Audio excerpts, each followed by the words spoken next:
Hello and welcome to another Dolphin Financial Radio Show. My name is Dan Wendell, owner of Dolphin Financial Group, and today we're going to be talking about the cost of long-term care beyond the numbers. We've done shows in the past on long-term care, how much it costs to go to an assisted living facility, a nursing home, to have home health care. I'll put that link up here. So we've done shows on the actual monetary cost, but today we're going to talk about the other costs associated with and some resources and tips and things like that. And to help me with that, I'm going to bring on an expert in this field.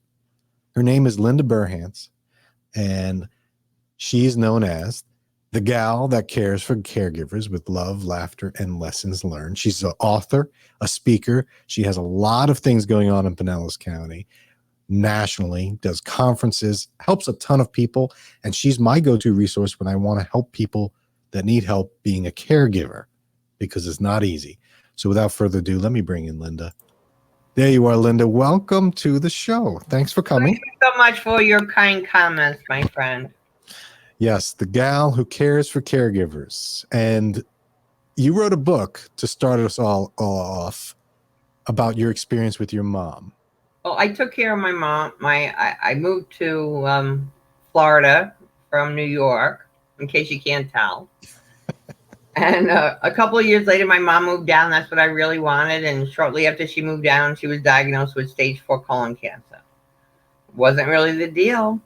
I didn't know any. I found out after my mother passed away, she also had dementia. But I just thought she's my goofy mother. And we were just focusing on cancer. So it was a fabulous journey, actually, for me with my mom. And when my mom passed away, right 3 weeks before she passed away, I started writing my book, Good Night and God Bless. And so I wrote through the last 3 weeks of my mom's life and my grieving process. And then I reconstructed our adventures from the 18 months before for my journals and my calendar.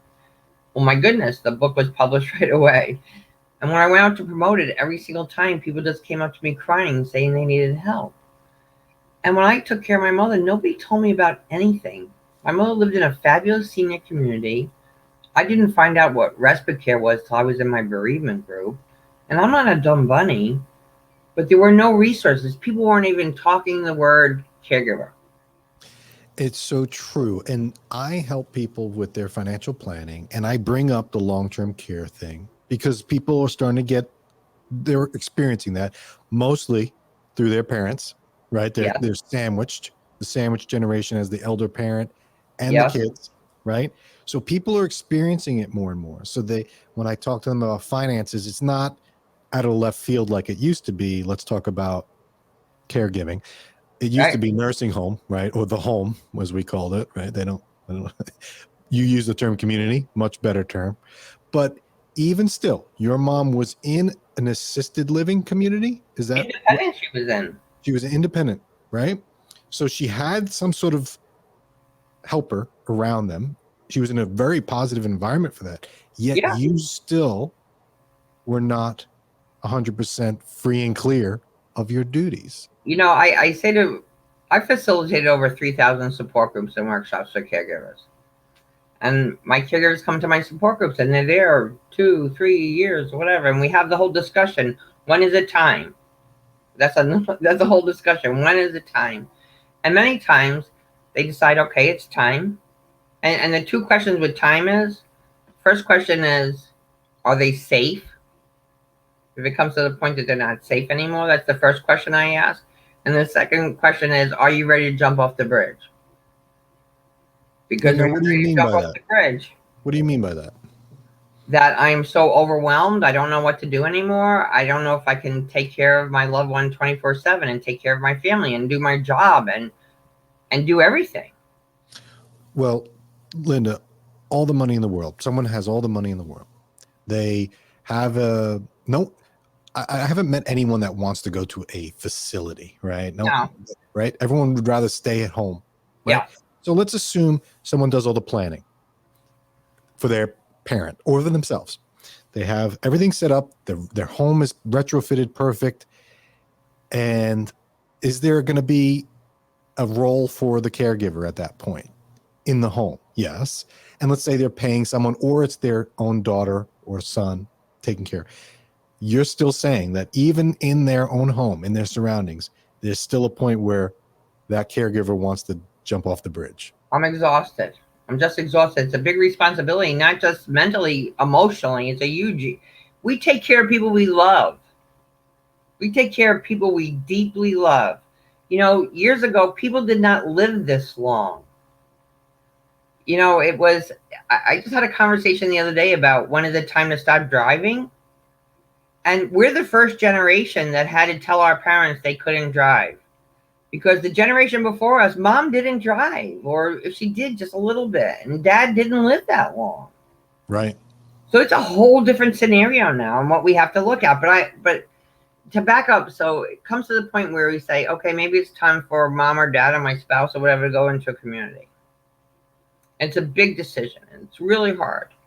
But I find what happens is it's harder for the caregiver than it is for their loved one.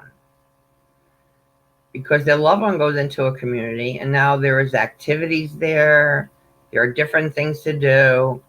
And now the caregiver is home all by themselves. And they go to there many times, visit them, and they go, hey, I'm dancing with somebody and have a great time. See ya. Now, I would argue that from most people's perspective, it's the complete opposite of what you said. Mom's stubborn. She's never going to leave the house, even though we know it's best for her, right? You're saying, does that still exist? But once they're over that hump and they see a different world? All right. So, for instance, I have a friend of mine, Mama Rose. She's 98 years old. And she was having some issues, let's say a year or so ago. Her family said to me, she feels like she has no purpose. She had 9 children. So I went to visit her one day and I said, Mama Rose, you know, since my husband died, I need to get my fire back. Can you help me? Oh, help you, Linda? I said, yeah, can I interview you? And most of the time she interviewed me. I would go see her. Well, after a while, her family thought maybe it's a time for her to go to an adult daycare center. And we had a fabulous place. She was in her home herself, you're saying? She was living in a home by herself, and she would spend different nights with members of the family. But during the day, you know, it was hard for them. They were all, like you said, they're working and having their families. Right. So, and she's very social to go to an adult daycare center. So we found this fabulous place, and the whole family agreed, but nobody wanted to say anything to mom. No one wanted to tell her this is what we're going to be doing. So they call in Team Linda. So I tell her that I work there. I actually went there and did a couple of programs, and that she's my helper. And what I need her to do when she goes there is just give a good example. So when it's time for everybody to get together and do this, you're going to do this. And it was fabulous. It was absolutely fabulous. But then it came to the point where she's up all night. She went out in the street one night. So maybe we need to think about going into a community. So 24/7 environment. Yes. You know, and her dementia is declining. She's 98. Yeah. So we find this fabulous place. Everybody agrees, but who wants to tell mom?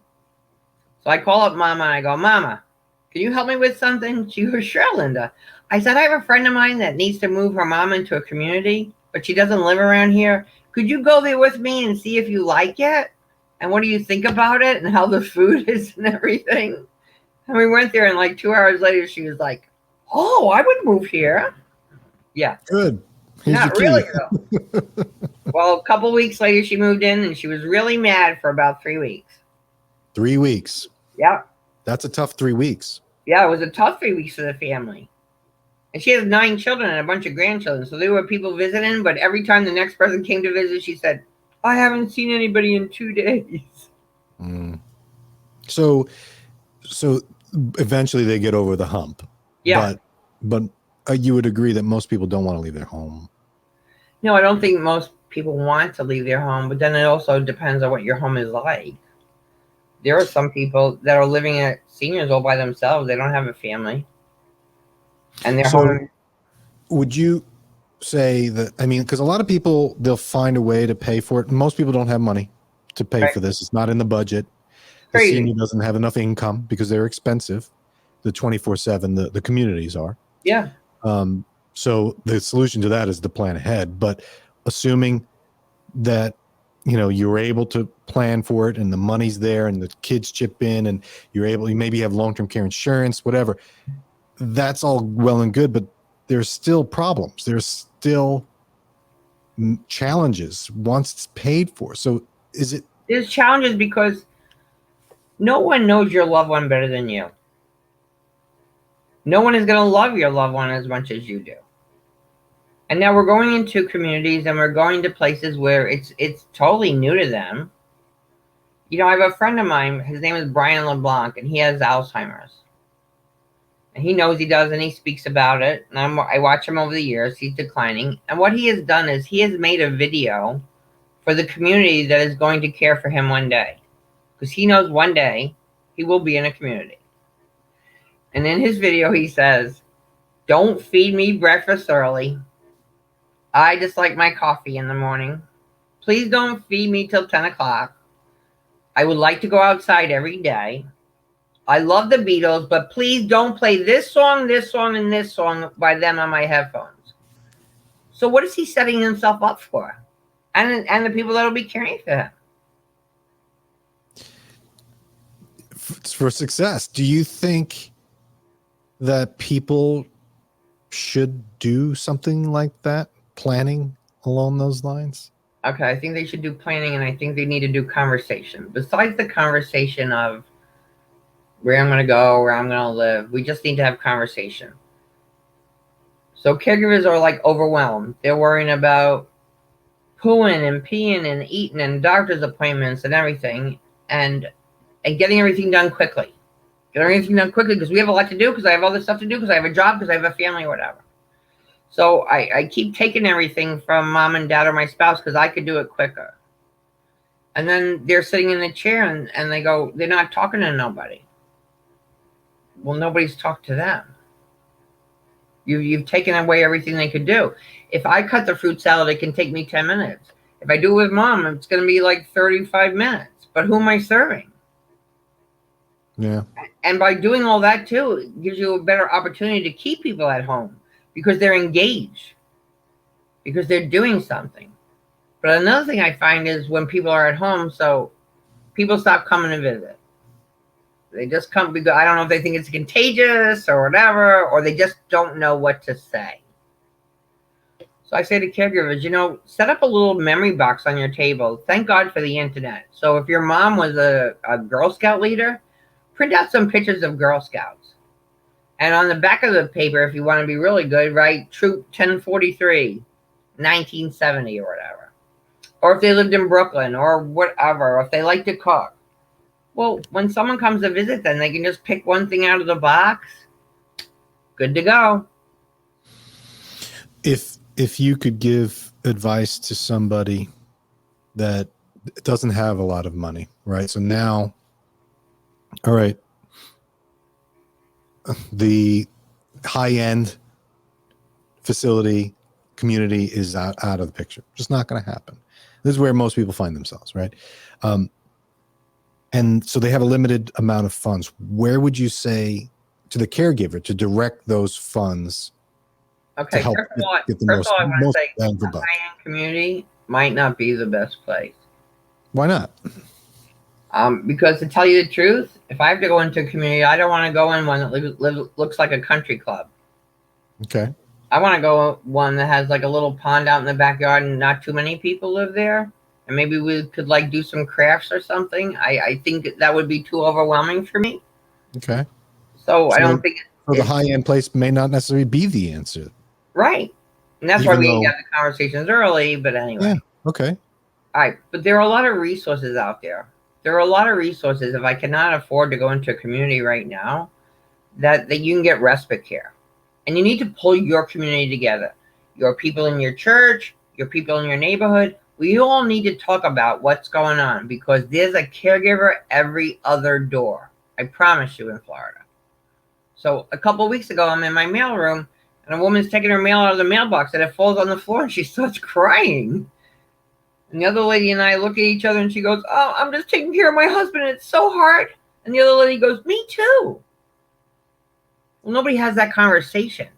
But when you know that and you have a community that's surrounding you, then you can take some time for respite care, or you can take some time to take your loved one and meet with a neighbor. Maybe they have the same cognitive issues going on.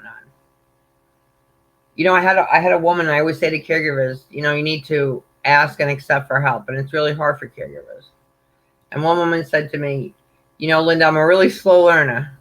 Because I listened for a long time, she said, but my husband's dementia was so bad, he just had no filters. I couldn't go to church anymore.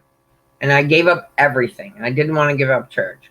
She said, but my neighbor's Jewish, and he kept asking me, is there anything I can do to help you? She said, so finally I went over there and I said, could you just give me an hour on Sunday so I could go to church? And he said, I would love to do that. She said, so I ran to church that Sunday. I said all my prayers. I ran back and I got in the house and they go away. We're playing dominoes. We don't need you here. So she gets 3 hours every Sunday morning. So besides that, she gets 3 hours. Her husband gets to see the neighbor. The neighbor who likes the husband gets to see the husband. And she gets to see some community members that may offer additional assistance because she just doesn't know to ask them. Yeah. And now I know maybe when I go to the store, I could pick up your groceries too. Well, you mentioned in the past, and we've done shows before, and you said, we don't know how to ask for help. Caregivers don't know how to ask for help. You know, someone, do you need anything? No. What do you need? Nothing. Right. But if you are not a caregiver, or if you know someone that needs help that keeps turning it down, they probably need help. You have to be more specific in how you ask, right? No, you just have to tell them I'm helping you. So I just found out recently about a new app. It's called Circle OF. They'll be part of my next conference. So it's a free app for caregivers. So you can go on there and you could set up your first circle, let's say, is your immediate family. So now mom went to the doctor's today, or her medicine changed or whatever. So I don't feel like calling my whole family at night and telling them the latest and greatest of what's going on. But if I don't, I'm going to hear maybe some stuff about I didn't tell them. Mm-hmm. Or if I call my one sister, she's going to tell me everything I'm doing wrong. So I can just go on this app and say, okay, this is what changed. But then I could set up a second circle of family, friends, community people. And I can just make a list of things I need help with. Now I'm not directly asking you. I'm just making that list. Like a wish list, like a Christmas wish list. Yes, and then me as your friend could go on there and go, mow your lawn, I'll be there Tuesday at 2. Or do some laundry. How cool is that? It's easier for those that want to help to see something to check the box. Yeah. Because I have to say to caregivers, any caregivers listen to the show today, don't deny people helping you. When my mom passed away, a friend of mine said to me, how are you doing? And I said, I'm doing fine. She said, I'm sick of hearing that from you, Linda. She said, when you took care of your mother, you stole my joy. I said, excuse me? She said, I could see you swimming in quicksand, and every time I asked to help you, you said, no, you were okay. And you never gave me the opportunity to meet your mom. So there are a lot of people willing to help. You got to learn how to ask or just be willing to accept. Apps might help. Any other resources, non-financial? But also resources like Area Agency on Aging. Okay. You can go to Area Agency on Aging. There are a ton of resources there. And they give different grants at different times for different things. So right now, you can go to Area Agency on Aging and you can apply for free respite care. And that would allow you to drop off or someone come to your home. It depends. There's different. Sometimes it's like go to a community overnight. Sometimes it's just somebody coming to your house for 4 hours in the afternoon. That may be all you need just to get your stuff together, right? Just to breathe. Well, maybe you just need to like sit in your bedroom with the door shut by yourself. That's sometimes all you need. And just you don't have to answer to anybody. Yeah, and even like I said earlier, all the money in the world can't prepare you for being in that situation. And please surround yourself with other caregivers. Be friends with other caregivers. Get yourself into a support group. You know, I do support groups online, but I also do a journaling workshop once a month because some people go, I'm not going to no support group. So why don't you come to the journaling workshop? So we'll have a journaling workshop and I'll give out a prompt like, I remember when. Everybody has an opportunity to write, and if they want to share, they can. And so one woman will say, I remember when I could still have a good conversation with my husband. And somebody else goes, yeah, I remember that too. So it's kind of like a support group journaling workshop together. Yeah. But making those friends and knowing that you're not alone, and knowing that when you're at your wit's end, or when you're just laughing at something that's totally ridiculous, that it's okay. That it's okay. And please know, if you're taking care of someone that has dementia, your patience can run really thin. And sometimes a caregiver they'll come to a support group and I'll say, why are you here? And they go, I yelled at my mother. Mm-hmm. Well, that's a good reason for you to be here. And you yelled at your mother and you feel terrible about it for 4 days. But you know what? If your mom has dementia, she probably doesn't know about it 5 minutes after.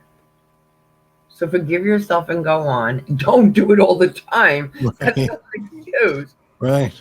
But don't crucify yourself, because nobody gave you a class on how to do this. No, that's the biggie. No, there's no training in this.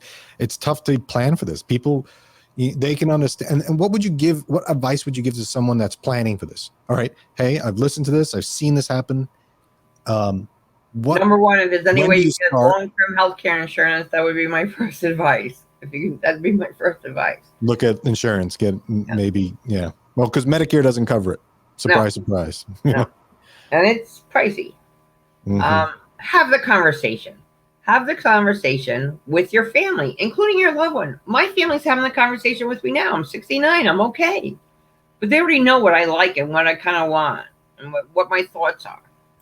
Have that conversation and include the family. You know, when I first started doing caregiving 15 years ago, I had convinced people they were caregivers before I could help them. They were like, no, I'm the faithful spouse, the good daughter. No, you're a caregiver. When you start making a list, are you responsible for their food? Are you responsible for their medications? Are you responsible for taking them to the doctor? Are you responsible for doing their laundry? You're a caregiver. That's right. What would you say is the biggest financial complaint you hear from caregivers? If they were gonna say, Well, I'll tell you, the first thing is medication. That's the very first thing. That's like one of the earliest ones, is how expensive medication can be, no matter what insurance you have. And I will say, Good RX. If anybody if you have to have a prescription filled, check out Good RX. So a friend of mine just recently had a prescription, was $1,139 a month, and she went through Good RX and it was $75. So financial cost for drugs is a big issue, and that's a national issue for sure. Because again, Medicare only covers so much. Right. And what am I paying? Am I going to pay for the medicine, or am I going to pay for the food? Am I going to pay for the housing? Or am I going to pay for whatever? I agree. So I think that, and just on a side note, I don't like to see people taking too many medications. So there'll be somebody in my this conference, talking about de-prescribing. Okay, that's interesting. Important. Yeah. Yeah. The other biggest complaint is, how do I get help? Because people don't know how to get help. They don't even know where to go to ask.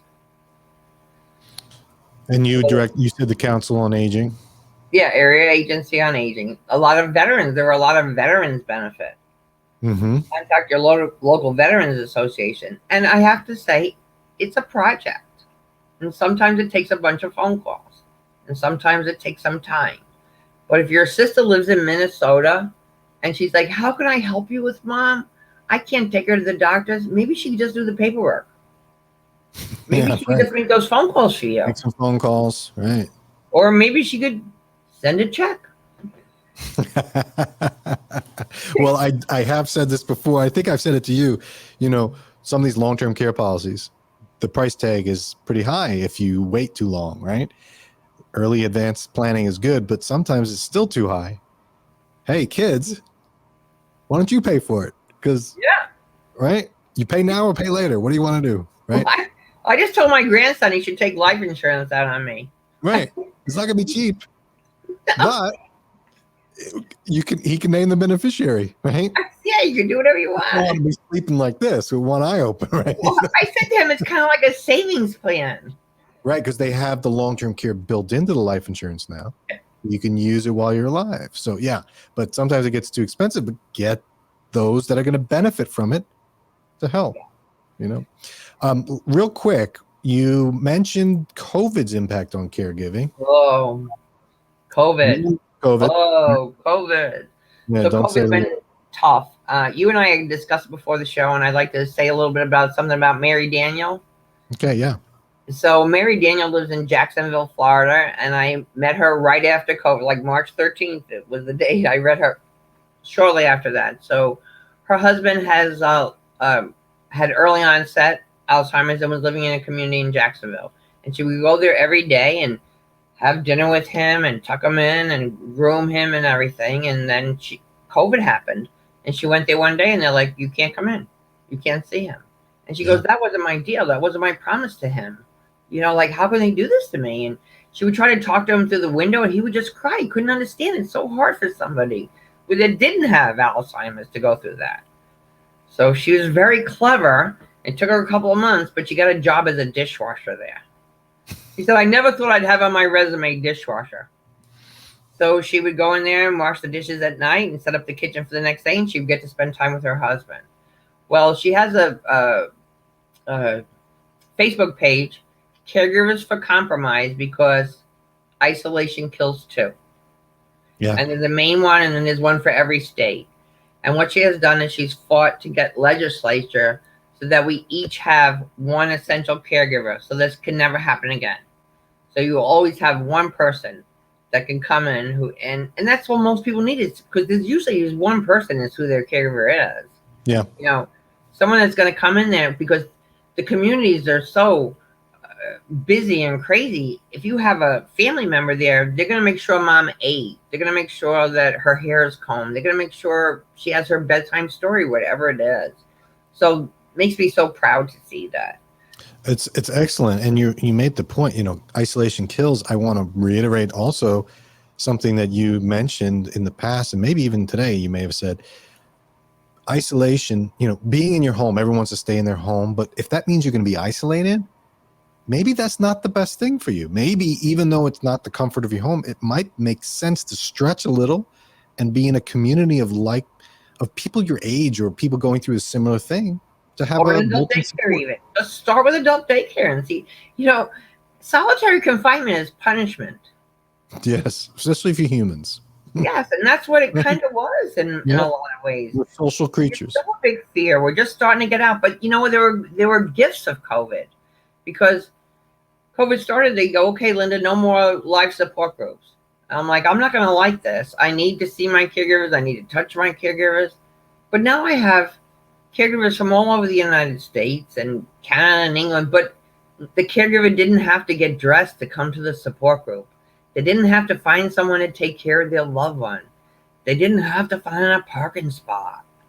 Mm-hmm. It's a whole different thing. It has opened up so many avenues. And just with families, right? My family, every Sunday, we have a family Zoom at 10 o'clock. Whoever comes. We never talk to each other as much as we do now. Right. It's easier. The technology's there. Let's use it. But isolation kills. That's a really good point. And your story about the Jacksonville woman, that's, hopefully the legislation goes through. So if you're interested in that, just go to the Facebook page, Caregivers for Compromise, because isolation kills too. And you just search it. You'll see it everywhere. Yeah. And for people that want to know more about Linda, all the resources, she's got so much up in her head for these resources that her website's got a lot of this on there. Go to lindaburhans.com. I just want to conclude by thank you for coming on. Long-term care is expensive. We know that. It's not a surprise. This is something I've been talking about for years. Yeah. But take advantage of the resources. You said there's a lot out there, and there is. You just got to look. You got to ask. And go to my website. You'll find a ton of resources. I have a conference coming up May 3rd, 4th, and 5th with 21 fabulous speakers. Yeah, all online from the comfort of your living room. That's right. You don't even have to go. And you're not alone. You're not alone. And there's people all over the country, but also maybe your neighbor. Don't forget that. And obviously prepare ahead of time. That goes without saying. But if there's anything to prepare in advance for, it's something that can really be a burden both financially and emotionally, and stress. Just so thinking ahead, having the difficult conversations before they're completely unable to have the conversation, right? That's another issue, right? So having these conversations ahead of time is the key. And one last thing, caregivers, please take care of yourself. Because if you don't take care of yourself, you can't take care of anybody else. And this may sound like a little harsh, but if you don't take care of yourself, you're doing an injustice to your loved one. So please do it. They wouldn't want that. Yeah. Linda, thank you so much again, lindaburhans.com. Linda, you're a great guest. I love when you come on the show. Good luck with the conference. I want everyone to go to the website, sign up, get the resources you need. Linda's there. She's not charging for this. She is offering this at no cost to people. So take advantage of it. And Linda, thank you for being helpful and always being a good caregiver and an advocate for caregivers. Have a great day, everybody. Thank you, my friend.